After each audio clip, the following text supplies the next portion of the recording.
Childcare. A daycare is the care of a child during the day by a person other than the child's legal guardians, typically performed by someone outside the child's immediate family. Daycare is typically an ongoing service during specific periods, such as the parent's time at work. The service is known as childcare in the United Kingdom, crèche in Ireland and New Zealand, and childcare or daycare in North America and Australia. The vast majority of childcare is still performed by the parents, in-house nannies, or through informal arrangements with relatives, neighbors or friends. Childcare in the child's own home is traditionally provided by a nanny or au pair, or by extended family members including grandparents, aunts and uncles. Child care is provided in nurseries or crèches or by a nanny or family child care provider caring for children in their own homes. It can also take on a more formal structure, with education, child development,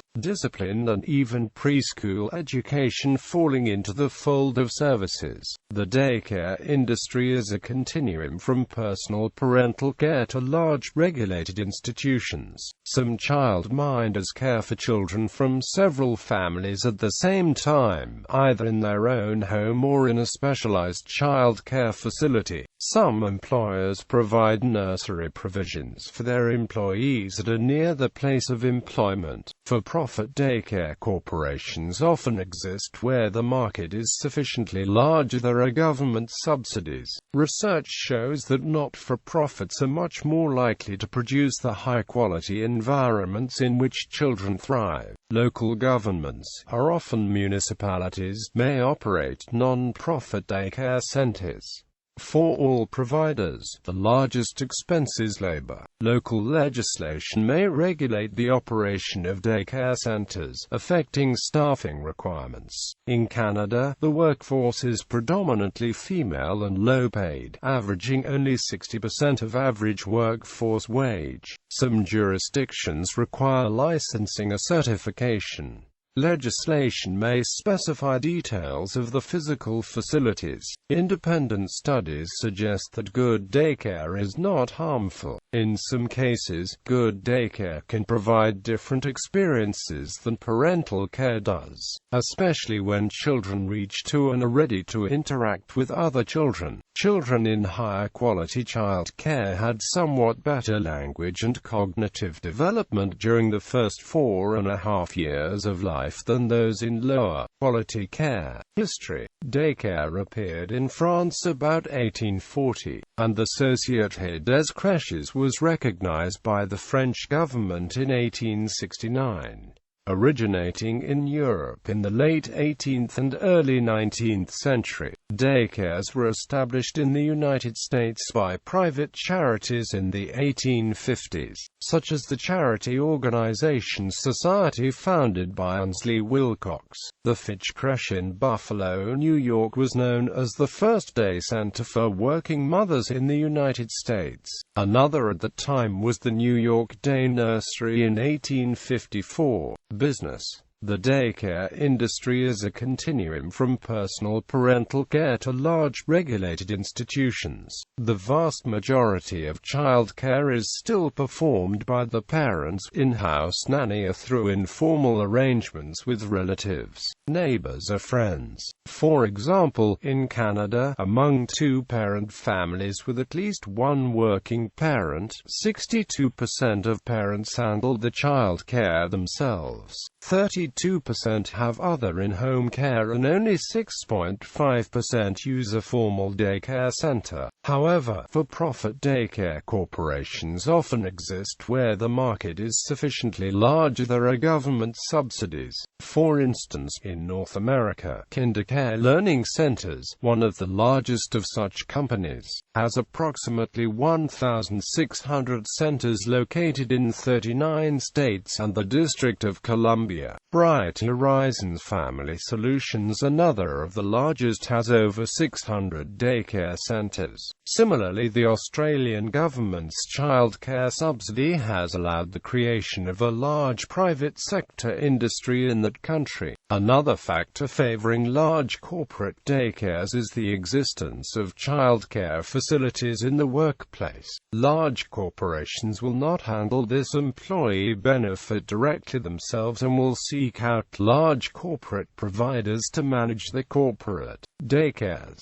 Most smaller, for-profit daycares operate out of a single location. In general, the geographic limitations and the diversity in type of daycare providers make child daycare a highly fragmented industry. The largest providers own only a very small share of the market. This leads to frustration for parents who are attempting to find quality child daycare, with 87% of them describing the traditional search for child daycare as difficult and frustrating. Non-profit daycare. Considerable research has accumulated showing that not-for-profits are much more likely to produce the high-quality environments in which children thrive. Not-for-profit organizations are more likely to provide good services to a vulnerable population under conditions that are very hard to monitor or measure. Non-profit daycares have some structural advantages over for-profit operations. They may receive preferential treatment in rents, especially if they are affiliated with a church that is otherwise unoccupied during the week, or with a school that has surplus space. Location within a school may have the advantage of coordinated programs with the school and the advantage of a single location for parents who have older school-aged children as well. Parents are typically the legal owners of the non-profit daycare and will routinely provide consulting services in areas in which they are professionally qualified for free. Non-profits have an advantage in fundraising, as most people will not donate to a for-profit childcare organization. Non-profits, however, are typically limited in size to a single location, as the parent owners have no motivation to manage other locations where their children are not present. They may suffer from succession issues as children grow and parents leave the management of the daycare to other parents.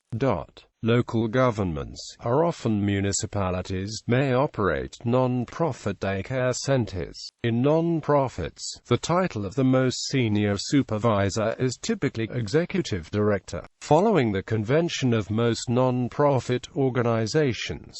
Family child care homes. Family child care homes can be operated by a single individual out of the home. In most states, the legal age of 18 is only required. There may be occasions when more than one individual cares for children in a family child care home. This can be a stay-at-home parent who seeks supplemental income while caring for their own child. There are also many family child care providers who have chosen this field as a profession. Both state and county agency legislation regulate the ratios allowed per family child care home. Some counties have more stringent quality standards that require licensing for family child care homes, while other counties require little or no regulations for childcare in individuals' homes. Some family child care homes operate illegally with respect to tax legislation where the care provider does not report fees as income and the parent does not receive a receipt to qualify for child care tax deductions. However, licensing of family child care home is beneficial for family child care home providers so that they can have access to financial benefits from their state government, or the federal government where they are allowed to accept children from parents who meet the criterion to benefit from the government child care subsidy funding.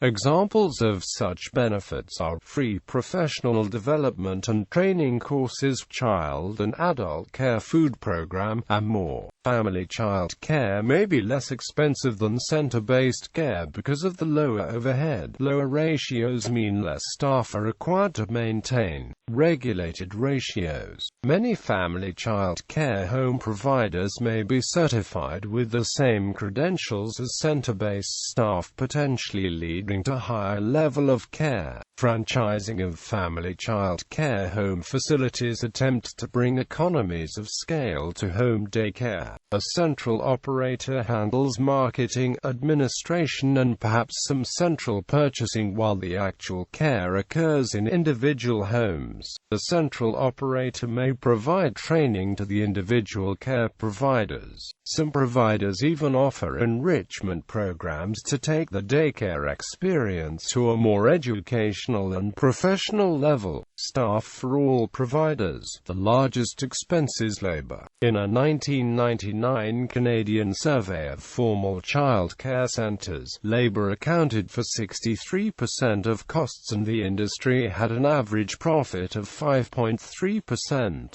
Given the labor-intensive nature of the industry, it is not surprising that the same survey showed little economies of scale between larger and smaller operators. Local legislation may regulate the operation of daycare centers, affecting staffing requirements.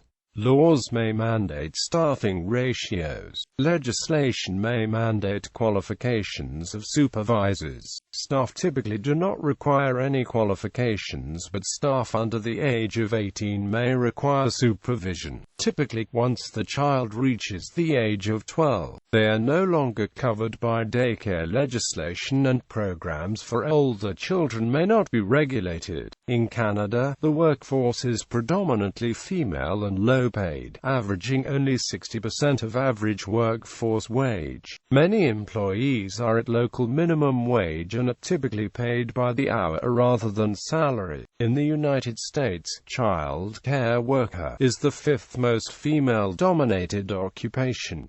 In the U.S., staffing requirements vary from state to state. Standards and requirements. Some jurisdictions require licensing or certification. Parents may also turn to independent rating services, or rely on recommendations and referrals. Some places develop voluntary quality networks. For example, in Australia, most childcare services are part of a national quality assurance system. Most countries have laws relating to child care, which seek to keep children safe and prevent and punish child abuse. Such laws may add cost and complexity to childcare provision and may provide tools to help ensure quality childcare. Additionally, legislation typically defines what constitutes daycare. It may specify details of the physical facilities. The minimum window space may be such that it precludes daycares from being in a basement. It may specify the minimum floor space per child and the maximum number of children per room.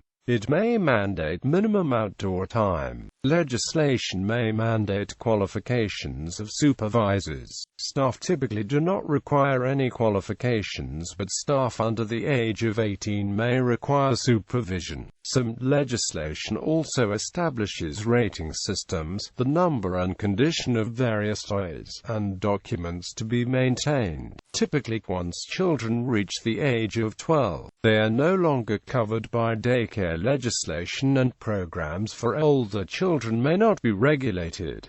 Legislation may mandate staffing ratios. The caregiver-to-child ratio is one factor indicative of quality of care. Ratios vary greatly by location and by daycare center. Potential consequences of a caregiver-child ratio which is too high could be very serious. However, many states allow higher numbers of toddlers to caregivers, and some centers do not comply consistently.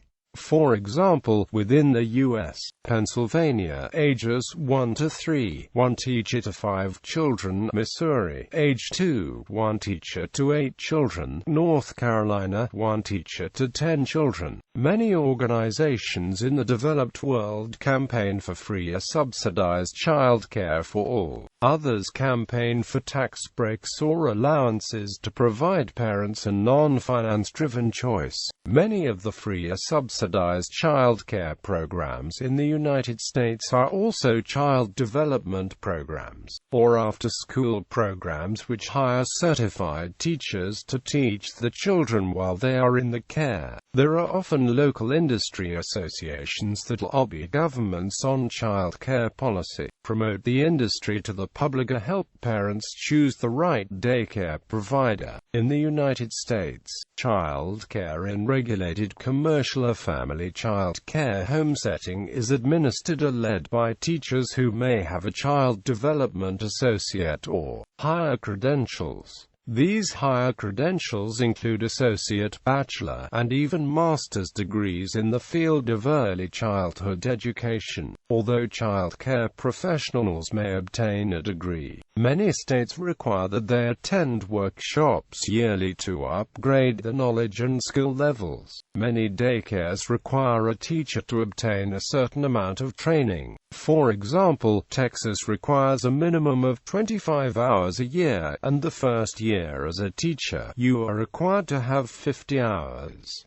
Childcare infection. Childcare infection is the spread of infection during childcare, typically because of contact among children in daycare or school. This happens when groups of children meet in a childcare environment, and there any individual with an infectious disease may spread it to the entire group. Commonly spread diseases include influenza-like illness and enteric illnesses, such as diarrhea among babies using diapers. It is uncertain how these diseases spread, but hand washing reduced some risk of transmission, and increasing hygiene in other ways also reduces risk of infection. Due to social pressure, parents of sick children in childcare may be willing to give unnecessary medical care to their children when advised to do so by childcare workers, and even if it is against the advice of healthcare providers. In particular, children in childcare are more likely to take antibiotics than children outside of childcare. Worldwide, Australia has a large childcare industry. However, in many locations the availability is limited and the waiting periods can be up to several years. The Australian government's childcare benefit scheme provides generous assistance with childcare costs, but this still leaves many families with a large out-of-pocket expense. Most families are eligible for childcare rebate, which provides a rebate of 50% of fees, up to a yearly cap of AUD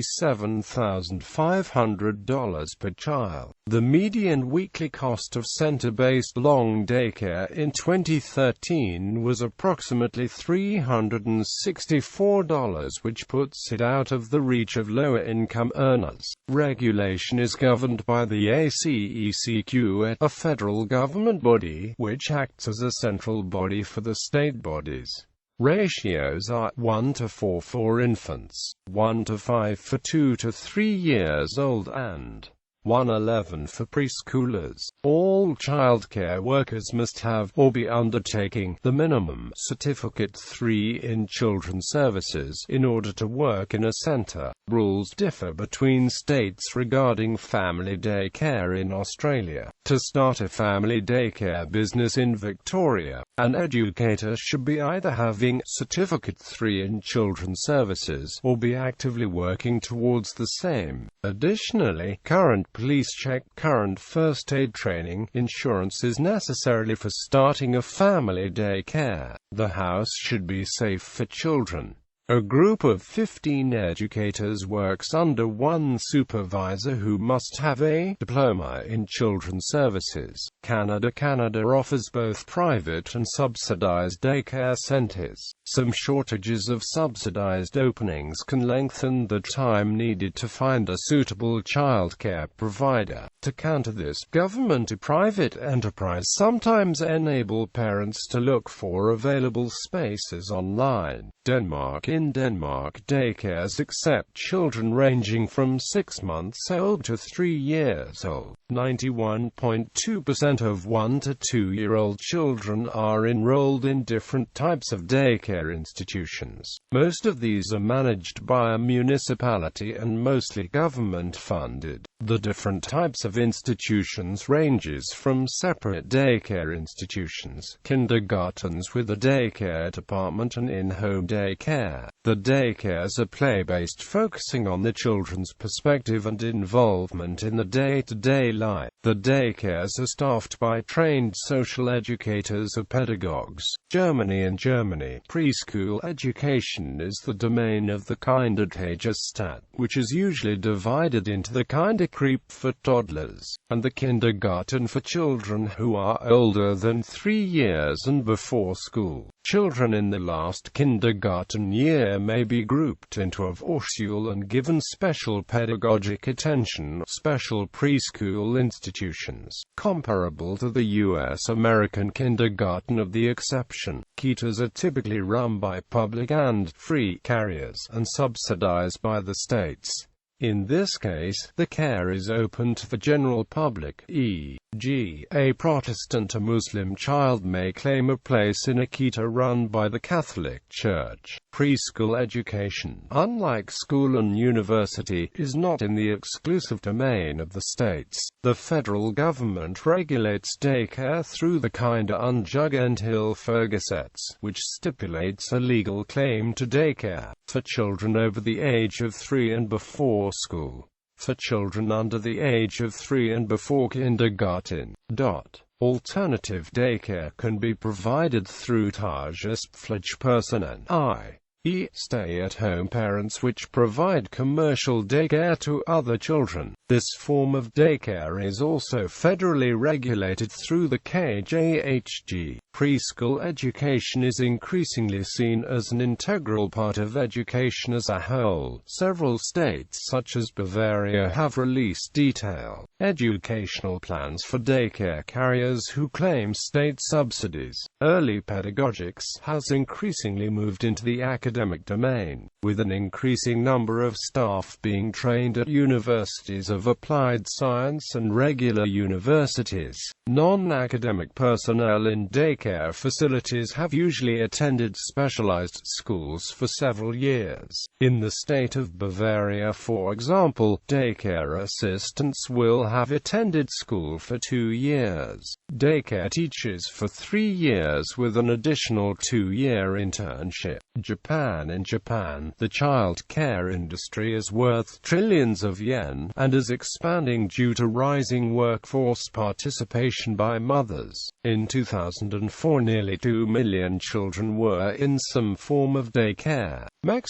In Mexico, President Felipe Calderón Hinojosa created a social program named Programa de Estancias Infantiles that included more than 8,000 daycare spaces for children between 1 and 3.11 years old. This program subsidizes mothers that work and study, and also single fathers in a vulnerable situation. It has a great success, having more than 125,000 children over the country. This is regulated by the Social Development Minister. Norway. Most children in Norway start daycare between 10 months and 3 years old. Funded parental leave for working parents is either 44 weeks with full pay, or 54 weeks with 80% pay. The government guarantees daycare for all children that are at least 1 year old by the 1st of August. Coverage is still not 100%, but most regions are getting close. There's a maximum price to enable all families to afford it. Spain provides paid maternity leave of 16 weeks, with 30 to 50% of mothers returning to work after this. Thus, babies 4 months of age tend to be placed in daycare centers. Adult-infant ratios are about 1 to 7-8 first year and 1:16-18 second year. Public preschool education is provided for most children aged 3 to 5 years in infantile schools, which also provide primary school education. United Kingdom. The UK has a wide range of childcare options, including childminders, day nurseries, playgroups and preschool education at school. It is regulated by Ofsted, which operates the application and inspection process for the sector. Childcare is primarily funded by parents, however the single funding formula can be used at some day nurseries, playgroups and schools for a maximum of 5 sessions per week after a child reaches 3 years. The government introduced a childcare allowance by which employers could make payments for childcare prior to tax on employees' wages. Median rates are approximately £4.50 per hour for childminders, £7, £5–10 net per hour for nannies, £60 money £100 per week for au pairs and £35–50 per day for day nurseries. United States. State legislation may regulate the number and ages of children allowed before the home is considered an official daycare program and subject to more stringent safety regulations. Often the nationally recognized Child Development Associate credential is the minimum standard for the individual leading this home care program. Each state has different regulations for teacher requirements. In some states, teachers must have an associate degree in child development. States with quality standards built into the licensing programs may have higher requirements for support staff such as teacher assistants, and in Head Start programs. By 2012, all lead teachers must have a bachelor's degree in early childhood education. States vary in the standards set for daycare providers, such as teacher-to-child ratios. Family childcare can also be nationally accredited by the National Association of Family Childcare if the provider chooses to go through the process. National accreditation is only awarded to those programs who demonstrate the quality standards set forth by the NAFCC. According to the 1995 U.S. Census Bureau survey of income and program participation, over 36% of families of preschoolers with working mothers primarily relied on childcare in the home of a relative, family daycare provider or other non-relative. Almost 26% of families used organized childcare facilities as the primary arrangement. Childcare can cost up to $15,000 for 1 year in the United States. The average annual cost of full-time care for an infant in center-based care ranges from $4,863 in Mississippi to $16,430 in Massachusetts. Child development. Independent studies suggest that good daycare for non-infants is not harmful. In some cases, good daycare can provide different experiences than parental care does, especially when children reach 2 and are ready to interact with other children. Bad daycare puts the child at physical, emotional and attachment risk. High-quality care was associated with better outcomes. Children in higher-quality child care had somewhat better language and cognitive development during the first 4.5 years of life than those in lower-quality care. They were also somewhat more cooperative than those who experienced lower-quality care during the first 3 years of life. The National Institute of Health released a study in March 2007 after following a group of children through early childhood to the 6th grade. The study found that the children who received a higher quality of child care scored higher on 5th grade vocabulary tests than the children who had attended child care of a lower quality. The study also reported that teachers found children from child care to be disobedient, fight more frequently, and more argumentative. The study reported the increases in both aggression and vocabulary were small. The researchers emphasized that the children's behavior was within the normal range and were not considered clinically disordered. As a matter of social policy, consistent, good daycare may ensure adequate early childhood education for children of less skilled parents. From a parental perspective, good daycare can complement good parenting. A 2001 report showed that children in high-quality care scored higher on tests of language, memory and other skills than did children of stay-at-home mothers or children in lower-quality daycare. A study appearing in Child Development in July-August 2003 found that the amount of time spent in daycare before 4.5 tended to correspond with the child's tendency to be less likely to get along with others, to be disobedient, and to be aggressive, although still within the normal range.